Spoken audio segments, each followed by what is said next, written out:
Class 11th के chemistry के लिए इस नए लेक्चर में आप सभी का बहुत बहुत स्वागत है।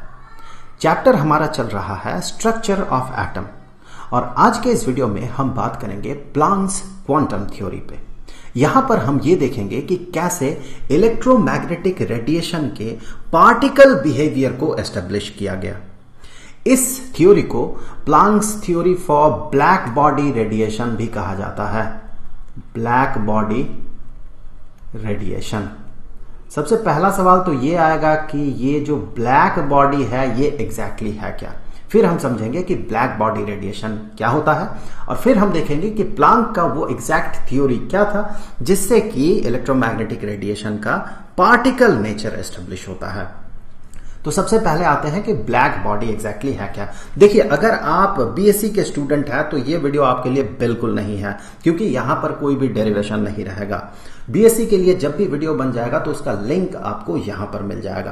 तो अगर आपको लिंक दिख रहा है तो वहां क्लिक करके आप बीएससी वाले पार्ट में चले जाइए। चलिए वापस आते हैं 11th के इस वीडियो में। सबसे पहले हमें यह देखना होगा कि ब्लैक बॉडी एग्जैक्टली होता क्या है। मान लेते हैं कि कोई एक बॉडी है, कोई भी एक बॉडी। अब इस बॉडी में अगर इलेक्ट्रोमैग्नेटिक रेडिएशन अगर इसमें इंसिडेंट करवाया जाए, सो ये अगर इंसिडेंट करवाया जाए, ये अगर इंसिडेंट रे हो या इंसिडेंट रेडिएशन हो, तो फिर थोड़ा सा पार्ट ये एब्जॉर्ब कर लेता है और कुछ यहां से हो जाता है ट्रांसमिट। सो ट्रांसमिटेड हो जाता है कुछ एनर्जी या कुछ रेडिएशन और कुछ यहां से रिफ्लेक्टेड हो जाता है, रिफ्लेक्टेड। और ये जो ये एब्जॉर्ब करता है, यहां पर ये जो एब्जॉर्ब्ड एनर्जी है या एब्जॉर्ब्ड रेडिएशन है, सो ये जो इसे एब्जॉर्ब करता है, एब्जॉर्ब्ड रेडिएशन जो है, इस एब्जॉर्ब्ड एनर्जी का कुछ पार्ट ये समय समय पे रेडिएट कर देता है। सो जब इलेक्ट्रोमैग्नेटिक रेडिएशन इंसिडेंट होता है उसका कुछ पार्ट यहां से ट्रांसमिटेड हो जाता है, कुछ ये एब्जॉर्ब कर लेता है, कुछ रिफ्लेक्टेड होता है और एब्जॉर्ब्ड एनर्जी जो है वो समय समय पे रेडिएटेड होता रहता है। अब जो ब्लैक बॉडी होता है, प्योर ब्लैक बॉडी, बिल्कुल काला बॉडी, बिल्कुल ब्लैक बॉडी, इसमें कुछ खास प्रॉपर्टी होता है कि जब कोई इलेक्ट्रोमैग्नेटिक रेडिएशन इसमें इंसिडेंट होता है तो उसमें से बिल्कुल भी कुछ भी ट्रांसमिटेड या रिफ्लेक्टेड नहीं होता है। ये पूरा का पूरा एनर्जी जो है उसे अब्सॉर्ब कर लेता है पूरी तरह से और वहीं से ये इसे रेडिएट भी करता है। मतलब कि ब्लैक बॉडी कुछ ऐसा बॉडी होता है जो हर एक फ्रीक्वेंसी के इलेक्ट्रोमैग्नेटिक रेडिएशन को अब्सॉर्ब कर सकता है और हर एक फ्रीक्वेंसी के इलेक्ट्रोमैग्नेटिक रेडिएशन को रेडिएट भी करता है। तो यह है ब्लैक बॉडी का खासियत। अब ब्लैक बॉडी रेडिएशन एग्जैक्टली किसे कहा जाता है, चलिए उसे समझते हैं। मान लेते हैं कि एक कंटेनर है, एक हॉलो सा कंटेनर है। उसके इंटरनल पार्ट में बिल्कुल अंदर की तरफ क्या किया गया कि कोई ब्लैक बॉडी से इसे लेप लगाया गया। ब्लैक बॉडी का एक एग्जाम्पल होता है चारकोल एक बहुत अच्छा एग्जाम्पल होता है चारकोल। तो मान लेते हैं कि चारकोल से इसमें लेप लगाया गया अंदर की तरफ, ये हॉलो है तो अंदर की तरफ लेप लगाया गया। अब क्या होता है कि इसमें हीट एनर्जी प्रोवाइड किया जाता है, इसे गर्म किया जाता है। तो जब इसे गर्म किया जाता है तो ये जो चारकोल जो है या ब्लैक बॉडी जो है जो एनर्जी एब्जॉर्ब करता है, तो समय समय पे वो एनर्जी इलेक्ट्रोमैग्नेटिक रेडिएशन के तौर पे ये एमिट भी करता है या रेडिएट भी करता है।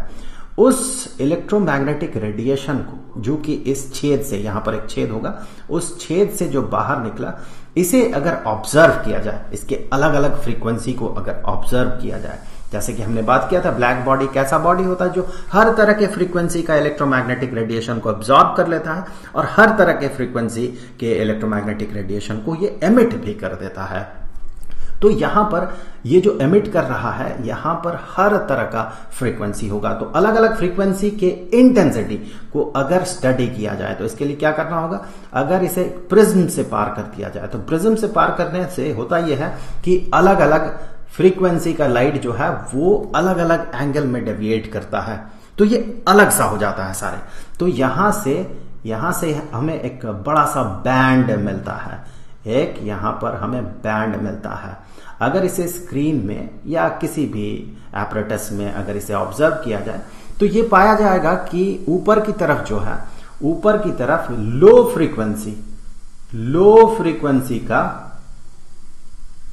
फ्रीक्वेंसी का रेडिएशन होगा और नीचे की तरफ जो है ज्यादा डेविएशन होगा हाई फ्रीक्वेंसी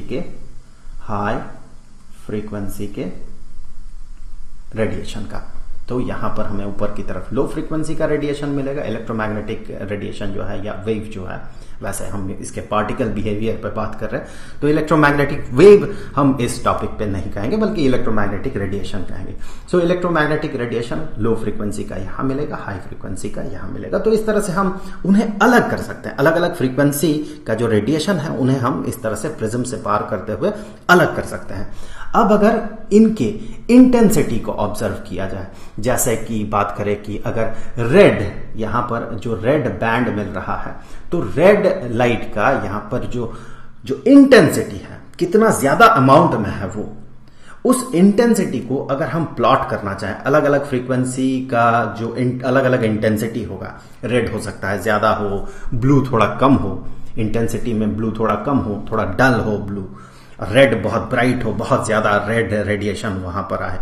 तो इस तरह से अगर मान ले कि हम इंटेंसिटी के हिसाब से हम अगर प्लॉट करें इंटेंसिटी को अगेंस्ट वेवलेंथ, तो हमें कुछ इस तरह का ग्राफ मिलता है, जो जनरल ग्राफ मिलता है, जो कि प्रैक्टिकली ये पाया गया। ये जो ग्राफ है कुछ ऐसा बनता है कि इस एक्सिस में अगर हम वेवलेंथ रखें और इस एक्सिस में इंटेंसिटी रखें, तो इंटेंसिटी को अगर हम प्लॉट करते हैं वेवलेंथ के अगेंस्ट तो कुछ ऐसा कर्व मिलता है। ये बहुत ही फेमस कर्व है, कुछ ऐसा कर्व मिलता है। इस कर्व से हम ये मतलब निकाल सकते हैं कि ये जो खास यहां पर ये जो खास वेवलेंथ है, लेट्स से कि इसे लैम्डा 1 नाम दे देते हैं, ये जो खास वेवलेंथ है लैम्डा 1, इस वेवलेंथ का जो इलेक्ट्रोमैग्नेटिक रेडिएशन यहां से बाहर निकल रहा है, जो कि स्क्रीन में मिल रहा है, जो भी एपरेटस है वहां पर जो मिल रहा है, उसका इंटेंसिटी देखे सबसे ज्यादा है, मैक्सिमम इंटेंसिटी है यहां पर। सो इतना इंटेंसिटी है I1। और किसी और अगर वेवलेंथ का अगर हम रेडिएशन का इंटेंसिटी देखें तो उसका इंटेंसिटी थोड़ा कम होगा, इंटेंसिटी थोड़ा कम है। सो इस तरह से हमने देखा कि लैम्डा 1 वेवलेंथ का इंटेंसिटी जो है वो I1 है, ज्यादा है, और लैम्डा 2 का इंटेंसिटी जो है ये थोड़ा कम है। मतलब इस एग्जांपल में समझ लेते हैं कि रेड लाइट थोड़ा ज्यादा ब्राइट है, ज्यादा रेड रेडिएशन हो रहा है, और ब्लू रेडिएशन, ब्लू का जो फ्रीक्वेंसी है उस फ्रीक्वेंसी का जो रेडिएशन है वो थोड़ा कम हो रहा है। तो इसीलिए इस तरह का एक ग्राफ बन रहा है। अब ये जो ग्राफ बनता है, जो कि ये प्रैक्टिकली पाया जाता है, ये सबसे पहले तो इसे प्रैक्टिकली ऑब्जर्व किया गया या इसे प्लॉट किया गया, फिर इसके पीछे का थ्योरी ढूंढा गया। सबसे पहले इस थ्योरी को ढूंढते हुए सबसे पहले पिक्चर में आते हैं दो साइंटिस्ट्स, रेले और जीन्स। सो रेले और जीन्स, इन दोनों ने इसे एक्सप्लेन करने का कोशिश किया। ये जो बिहेवियर है कि अलग अलग फ्रीक्वेंसी का जो इलेक्ट्रोमैग्नेटिक रेडिएशन ब्लैक बॉडी से बाहर निकल रहा है, उसका जो अलग अलग इंटेंसिटी हो रहा है, इसके लिए उन्होंने फॉर्मूला बनाने का कोशिश किया। लेकिन उन्होंने यूज किया क्लासिकल मैकेनिक्स। उन्होंने ये माना कि इलेक्ट्रोमैग्नेटिक रेडिएशन जो है ये वेव की तरह बिहेव करता है, और उन्होंने क्लासिकल मैकेनिक्स का सहारा लिया, क्लासिकल थ्योरी ऑफ फिजिक्स का जो क्लासिकल थ्योरी है उसका सहारा लिया। और फिर उन लोगों ने क्या किया, उन लोगों ने जो लॉ बनाया, उस लॉ से, जिसे कि रेले जीन्स लॉ कहा जाता है, उस लॉ से जब उन लोगों ने वेवलेंथ और इंटेंसिटी ग्राफ में, जब वेवलेंथ को इंटेंसिटी के अगेंस्ट, या इंटेंसिटी को माफ कीजिएगा, इंटेंसिटी को वेवलेंथ के अगेंस्ट जब उन्होंने प्लॉट किया, जो प्रैक्टिकल जो कर्व था, कुछ ऐसा प्रैक्टिकल कर्व था, प्रैक्टिकली जो ये पाया गया, और उनके थ्योरी के हिसाब से, रेले जीन्स के थ्योरी के हिसाब से जो प्लॉट बना वो कुछ ऐसा बना। उनका जो प्लॉट बना वो हाई वेवलेंथ के लिए तो ठीक था, लेकिन लो वेवलेंथ या हाई फ्रीक्वेंसी के लिए उनका थ्योरी जो है वो काम नहीं किया। तो यहां पर ये जो डॉटेड लाइन दिख रहा है ये रेले जीन्स लॉ से आया है। ये रेले जीन्स लॉ के हिसाब से, Rayleigh Jeans law of black body radiation जो है उसके हिसाब से जब उनका जो इक्वेशन था उस इक्वेशन के हिसाब से जब थियोरिटिकली इसे प्लॉट किया गया तो कुछ कर्व जो है ऐसा बना। तो ये देखिए हाई वेवलेंथ या लो फ्रीक्वेंसी के लिए ये तो बिल्कुल सही सटीक बैठ रहा है इस रीजन में देखे, लेकिन जैसे ही वेवलेंथ कम हो गया लोअर वेवलेंथ या फिर हायर फ्रीक्वेंसी में ये लॉ जो है बिल्कुल काम नहीं करता है। इसे अल्ट्रा वायलेट कैटास्ट्रोफी कहा जाता है। सो ये जो है देखिए अल्ट्रा वायलेट रेंज में लोअर फ्रीक्वेंसी में ये तो ठीक है, लेकिन हायर फ्रीक्वेंसी में या लोअर वेवलेंथ में ये काम नहीं करता है। सो अल्ट्रा वायलेट रेंज में ये काम नहीं करता है। Ultra violet catastrophe, catastrophe, catastrophe. So this is ultra violet catastrophe और ये क्लासिकल मैकेनिक्स को यूज किया गया, इसीलिए ये प्रॉब्लम अराइज हुआ। अब यहां सेवियर के तौर पे आते हैं मैक्स प्लांक। उन्होंने यहां पर एक मजेदार अजम्पशन लिया। उन्होंने क्लासिकल मैकेनिक्स को छोड़ दिया और उन्होंने एक लॉ बनाया जिसे कि Planck's law of black body radiation कहा जाता है। और उसके बाद उनके लॉ के हिसाब से उनका जो इक्वेशन है उसके हिसाब से जब इंटेंसिटी को वेवलेंथ के अगेंस्ट प्लॉट किया गया तो जो प्रैक्टिकल कर्व ऐसा बन रहा था, थियोरेटिकली जब उनके थ्योरी को यूज किया गया तो ये जो प्लॉट है उनके थ्योरी के हिसाब से, उनके इक्वेशन के हिसाब से जब प्लॉट किया गया तो ये मैजिकली प्रैक्टिकल डेटा के साथ पूरी तरह से मैच कर गया, पूरी तरह से ये मैच्ड हो गया। जबकि ये रेले जीन लॉ जो था, रेले जीन्स लॉ, ये पूरी तरह से फेल हो चुका था। तो ये पूरी तरह से फेल हो चुका था, पर प्लांक्स लॉ जो है ये पूरी तरह से मैच्ड हो गया था। मतलब ये बना कि प्लांक ने जो अज्यूम किया था, उनका जो अजम्पशन था वो जरूर सही था और उन्होंने क्लासिकल मैकेनिक्स का सहारा नहीं लिया था, बल्कि उन्होंने एक नया ही कुछ सोच लिया था। अजम्पशन जो था उनका बिल्कुल नया था, उस समय के हिसाब से बिल्कुल नया अजम्पशन था। उन्होंने ये माना कि जो भी सोर्स है इलेक्ट्रोमैग्नेटिक रेडिएशन का, जो भी ऑसिलेटिंग बॉडी है, जो भी इलेक्ट्रोमैग्नेटिक रेडिएशन रेडिएट कर रहा है, तो एक ऑसिलेटिंग बॉडी इलेक्ट्रोमैग्नेटिक रेडिएशन जो है ये एमिट करता है। तो ये जो इलेक्ट्रोमैग्नेटिक रेडिएशन जो है ये इसका जो एनर्जी है, ये जो एनर्जी है ये एनर्जी किसी भी अमाउंट में नहीं हो सकता है, बल्कि इसका जो minimum value, minimum possible value होगा वो होगा प्लांक्स कांस्टेंट इनटू उस ऑसिलेटिंग बॉडी का फ्रीक्वेंसी। तो यहां पर h जो है ये प्लांक्स कांस्टेंट है। तो ये एक बिल्कुल नया सोच था कि एनर्जी जिसे कि पहले माना जाता था कंटिन्यूअस होता है, इलेक्ट्रोमैग्नेटिक वेव को माना जाता है ये एक कंटिन्यूअस वेव है, लेकिन मैक्स प्लांक ने कहा ऐसा नहीं है, बल्कि ये एनर्जी के चंक्स में होता है, एनर्जी के चंक्स में होता है। और एक एक चंक में जो एनर्जी होता है ये बराबर होता है प्लांक्स कांस्टेंट इनटू उसका जो सोर्स है उस सोर्स का frequency. So this is the minimum possible energy. अगर क्लासिकल मैकेनिक्स के हिसाब से कहा जाए तो मिनिमम पॉसिबल एनर्जी ये कुछ भी हो सकता है, लेकिन प्लांक के हिसाब से अगर किसी सोर्स का फ्रीक्वेंसी इतना हो तो इससे नीचे एनर्जी पॉसिबल है ही नहीं है।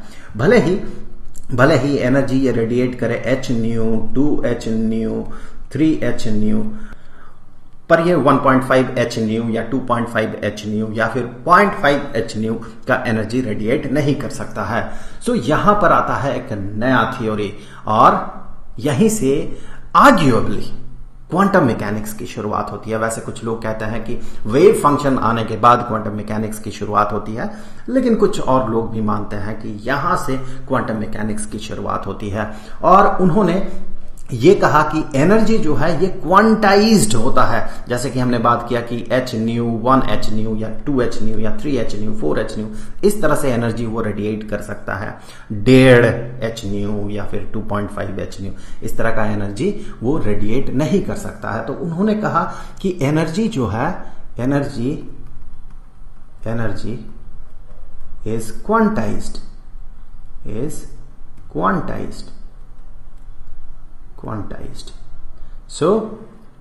सो इस तरह से प्लांक का जो अजम्पशन था, जो कि ये था कि एनर्जी किसी भी फॉर्म में या किसी भी अमाउंट में नहीं हो सकता, बल्कि वो डिस्क्रीट होगा, वो चंक में होगा, वो बिल्कुल एक एक पैकेट की तरह होगा।